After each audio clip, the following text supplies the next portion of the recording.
മനുഷ്യ വന്യജീവി സംഘർഷം കേരളത്തിൽ ഒരു ദൈനംദിന ജീവിത പ്രശ്നമായി മാറിക്കഴിഞ്ഞു.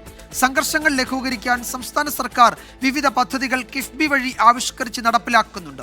സൗരോർജ്ജ വേലി മുതൽ വനമേഖലയിലുള്ള കുടുംബങ്ങളുടെ മാറ്റിപ്പാർപ്പിക്കൽ വരെ ഇതിൽ ഉൾപ്പെടും.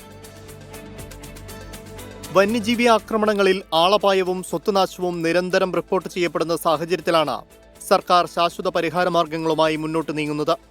തെന്മല, പുനലൂർ, തിരുവനന്തപുരം, മണ്ണാർക്കാട്, പാലക്കാട് എന്നിവിടങ്ങളിലായി 1.51 കോടി രൂപ ചെലവിൽ 95 കിലോമീറ്റർ ദൈർഘ്യം വരുന്ന സൗരോർജ്ജ വേലി കിഫ്ബി പദ്ധതി വഴി നിർമ്മിക്കുകയാണ്. ഏറ്റവും സക്സസ്ഫുള്ളും ചിലവ് കുറഞ്ഞതായിട്ടുള്ള ഒരു മാർഗം എന്ന് പറയുന്നത് ഫെൻസിങ് തന്നെയാണ്.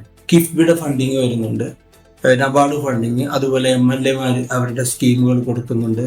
വയനാട് പാക്കേജ് എന്നും പറഞ്ഞിട്ടുണ്ട്. വയനാട് വന്യജീവി സങ്കേതത്തിൽ 10 കിലോമീറ്റർ റെയിൽ ഫെൻസിംഗ് 12.97 കോടി രൂപ ചെലവിൽ പൂർത്തിയാക്കി. കാട്ടാനശല്യം ഏറെയുള്ള പാലക്കാട്, വയനാട് വന്യജീവി സങ്കേതം എന്നിവിടങ്ങളിൽ 0.71 കിലോമീറ്റർ ദൈർഘ്യം വരുന്ന എലഫന്റ് പ്രൂഫ് വാൾ അഥവാ ആന പ്രതിരോധ ഭിത്തി പൂർത്തിയാക്കി കഴിഞ്ഞു. നോർത്ത് വയനാട്, സൗത്ത് വയനാട് ഡിവിഷനുകളിലായി 16.41 കിലോമീറ്റർ ദൈർഘ്യത്തിൽ ലക്ഷ്യമിട്ട crash guard steel rope fencing എന്നറിയപ്പെടുന്ന ഉരുക്ക് വടം കൊണ്ടുള്ള വേലി 10.68 കിലോമീറ്റർ പൂർത്തിയാക്കി. കേരളത്തിൽ ഇപ്പോൾ 2400 കിലോമീറ്റർ സോളാർ പവർ ഫെൻസിംഗ് ഉണ്ട്.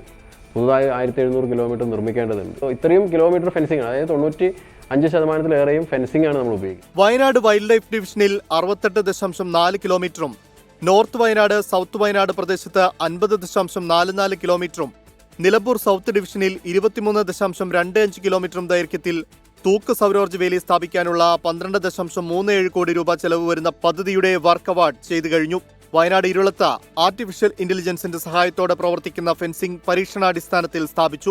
വന്യമൃഗങ്ങൾ ഏത് വന്നാലും ഇത് ഡിറ്റക്ട് ചെയ്യുന്നതിന് വേണ്ടിയിട്ട് AI ക്യാമറയും ലൈറ്റും വെച്ചിട്ടുണ്ട്. മനുഷ്യ വന്യജീവി സംഘർഷം ലഘൂകരിക്കാനും കേരളത്തിന്റെ തെക്കേയറ്റം മുതൽ വടക്കേയറ്റം വരെയുള്ള മലയോര വനമേഖലകൾ കേന്ദ്രീകരിച്ച സമഗ്ര പദ്ധതികളാണ് കിഫ്ബി വഴി സംസ്ഥാന സർക്കാർ ആവിഷ്കരിച്ചിട്ടുള്ളത്. News desk 24.